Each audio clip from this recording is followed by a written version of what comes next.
as well. Please, babe. Last night in Charlotte, was what a lawful demonstration looks like. I want to say I appreciate the efforts of all of our law enforcement officers, both local and state. And I want to thank them for the professionalism that they have demonstrated. Professional shit. On the streets last night. They were exemplary. Shut the fuck up. It was grateful to see people voicing their opinions peacefully. I was also encouraged to see acts of gratitude and acts of positive personal interaction between demonstrators and our men and women in uniform. However, we continue to maintain our level of resources, and we are in preparations for the weekend ahead. My Charlotte. We're thankful for the support of our business community as we work to return to a normal business schedule. I love the suit, baby. Our uptown area is largely open for business, and we are working to return to normalcy. What normal? Last night, I signed a citywide curfew that is in effect between the hours of midnight and 6 a.m. No, 8 o'clock to Curfew midnight. is a tool that allows us to adjust enforcement at the direction of our law enforcement officials. Our Corporate Communications Division has compiled a list of frequently asked questions, and I would direct people to the City of Charlotte website, charlottemc.gov, as well as to watch our Twitter feed at CLTGov to continue to see more information on the frequently asked questions about the curfew. I'll go over just a few of those. We have gotten several questions about what does it actually mean to have the curfew in place. One of the questions are schools, daycares, etc. exempt from this curfew. Travel for services necessary to sustain the well-being of citizens or their families are exempt from the curfew. That would be daycares and schools. Some of those do open before 6 a.m. But children. Another frequently asked question, how will the curfew impact businesses such as restaurants and bars that are open after midnight? The curfew restricts travel for non-exempt purposes within the city. And that's bars. From midnight to 6 You're allowed a.m. to go home from there. Patrons who leave establishments such as bars and restaurants will be impacted if they need to travel on the roadways during those curfew hours. Bars and restaurants will be closing at midnight. Amen. There are other frequently asked questions. Again, I would direct people to the website, the Twitter feed. We'll continue to get those questions answered as people adjust to what curfew means. With that, I'd like to turn it over to Chief Police. That'll be nationwide. Chief Putney. That curfew should be nationwide. Hey, we on curfew. 2 hours and 1 minute. Oh, you motherfuckers. Concerning last night's demonstrations that were, for the most part, peaceful. Very much so. But very unruly and very rude. Oh, I love her. Protesters started to block the streets at the square in Toronto.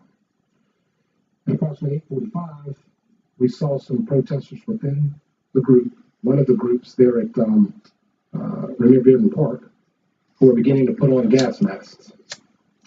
At 8:52, we got intelligence through our intel unit that there was a violent group coming out of South Carolina, coming up here to join in the protest. These factors and a few others influenced my decision to seek approval for the curfew, and that was at 9 o'clock p.m. to be in effect starting at midnight and going, as the mayor said, to 6 in the morning. At 10:15, a civil emergency unit had to be deployed to maintain order as protesters continued to block streets. At 10:40, Interstate 277 was shut down, and we deployed CEU, Civil Emergency Unit, to move the crowd out of the street and regain order. That process took about 15 minutes. Praise the Lord. Should have taken 10. We've had in the past. At 10:46, the city building on Church Street at Moorhead was reported to be vandalized in the process of being so. So we responded to that location. At midnight, the curfew went into effect. A couple things about the curfew, one of which is it is a tool. It is a tool in the tool belt to help us maintain order. It gives us discretion. So employing that curfew, I do have the discretion to use some discernment and judgment in how we implement or enforce that. Meaning, as long as people are being peaceful, and for the most part they were, I don't have to be the aggressive party, creating a sense of disorder from our part, creating some tension that I wanted to, and our officers wanted to de-escalate. So that was our approach. We continued to facilitate the protesting throughout the night, and by 1:45 this morning, the protesting had subsided, and the groups had begun to dissipate significantly. Overall, we had one officer who was treated for a minor hand injury, 2 who were treated after being sprayed with some chemical agent by some protesters. 1 National Guard member was treated by medic for a minor injury. We had 1 civilian that was transported by medic, but was not related to the protest itself. We had a total of 3 arrests: restrictive struck delay, failure to disperse, 1 for carrying a concealed weapon, and a curfew violation. I have to highlight a little bit of the work, though. Our investigations were being conducted from the previous night, where we had quite a bit of damage. What I saw was humbling, impressive work. Our officers were sacrificing their own safety to protect our city. And I can't say how humbled I am by that. Just great work. At 7 a.m., just today, another example of the follow-up work and the good investigative work. Our violent criminal apprehension team, VCAT, just apprehended Raekwon Borum, and we'll give you more information on that, who is the suspect in the murder of Mr. Justin Carr, which happened on Trade Street, there near the Omni. He was shot and killed, as you know, during the demonstration Wednesday night. Dreadlocks. The guy with And our dreadlocks. crime scene investigators and our homicide detectives were able to use a lot of footage. Our real-time crime center was able to supply footage from cameras that helped us solve that case. It's a tremendous amount of good detective work there. Currently, we're still conducting the interview as the investigation is, but we already have established probable cause and made that arrest. We've also identified several other suspects involved in property-related The crimes guy with dreadlocks. the night before. And again, I can't say enough the impact that we've had with the camera footage of the city that allows us to piece together some of these cases.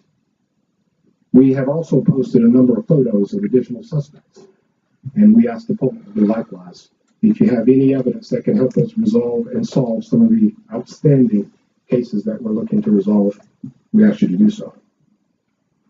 I'd be remiss if I didn't thank our partners. As always, the Charlotte Fire Department. We also have Medic, who's always a good partner. We have the National Guard. National Guard. As well as our local Mecklenburg Sheriff's Office. We could not ensure the safety of our jurisdiction without their support. And again, I just want to underscore the hard work of our men and women, of our partner agencies, and our police department. They continue to do good work. I am also very encouraged by the manner in which the First Amendment was exercised last night. We're most appreciative to that. And I can tell you personally, I have a great deal of empathy for, or appreciation for the empathy and professionalism displayed by our heroes. I continue to be marveled by their efforts and their work. Lastly, and unfortunately, maybe for you, but not so much for me. This will be the final case update that I can give you regarding the officer-involved shooting of Mr. Scott. Currently, it has officially been turned over, as you all are aware, to the State Bureau of Investigations for an independent investigative process. They will be the entity that's responsible for updating any cases and disseminating information and releasing any information. A thorough investigation relies on multiple factors, and I can tell you one piece of evidence will never, ever make a good case. I know the expectation that video footage can be the panacea, and I can tell you that is not quite the case. There are a lot of other factors that have to support and corroborate even what you might visually see. But the process is painstakingly slow sometimes. So I ask for your continued patience as the State Bureau of Investigations conducts their thorough investigation. They ain't gonna release Because it's going to take them some time to piece together everything that has happened. And what I can tell you is I have confidence in that process, and I hope our fellow community members will allow for that thorough investigation. Again, last thing I want to say is I'm still optimistic. I'm still proud of our city.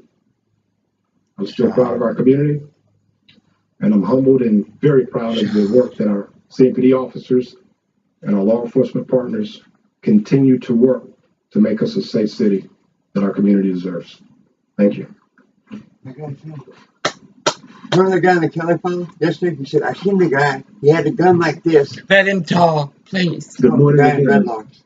I'm Willie Ratchford with the Charlotte-Mecklenburg Community Relations Committee, and I want to acknowledge up front that these are and continue to be difficult times for all of us. Together, our community has always worked tirelessly to address concerns surrounding police and police community relations. It is critical that we remain diligent and continue to engage in productive dialogue, sharing and respecting diverse perspectives. Don't want to. We must continue to do what is right based on factual information, not speculation, not innuendo, or rumor. Let's continue to work together to seek the truth and find the mutual solutions that will foster trust and strengthen us as a community. We as a community need to navigate through this together, and I believe that we will. We must remember that we cannot control what others might think, say, or do. However, we do control how we might react to them. The Community Relations Committee is currently working with the Community Building Initiative and faith-based organizations to create opportunities and safe spaces for dialogue for convened and intact groups. We are here as a resource to our community. Anyone interested in participating in a facilitated dialogue can do so by contacting Diane English at the Community Building Initiative at 704-333-2595, or they might contact me at 704. The latest out of Charlotte, North Carolina, as we continue to watch the news from that city. There, just a community leader talking to the press and to the local population. Yeah. We also heard from the mayor and Wasn't no the police chief compilation, as but the well. guy We're with going to continue to dreadlocks. monitor the news conference in case any Long questions are dreadlocks. He asked. turned around But and here's the ran. two big headlines. One is there will be a curfew caught him. tonight in the city of Charlotte from midnight to 6 a.m. Remember yesterday at this time, there was the decision there was no need for a curfew, and yesterday evening that changed. So there will be a curfew this Friday night from midnight until 6 o'clock. Also from the police chief, just want to reiterate this other big headline that officially the investigation into this police shooting has been turned over to the State Bureau of Investigations for an independent investigation. So it's out of the police chief. Yeah, You see, Orwell does not realize, like the judge said, that chink, Charlie Parks, an Moss courthouse in Hood, Los Angeles, Orwell didn't understand what was going on. He's institutionalized. It's not his fault. Women and men like him are by the millions. because that's our practice as a government, to incarcerate. Suppose. Charlotte. Oh, my Charlotte. God dang it. Nothing like a winter in the Charlotte. Or anywhere in the South, for that matter. Not all, even Atlantic City in Georgia. Atlanta, Georgia. It's not like that Eric Erickson. Goddamn, that boy can thump that Bible like he's got a rhythm to hell. Let me tell you something, Mr. Eric Erickson radio station. Everybody's pace to God is different. Different.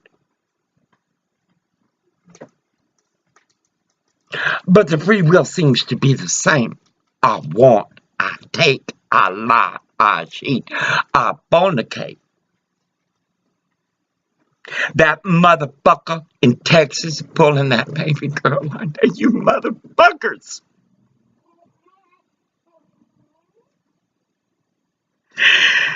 Oh my God, oh my God.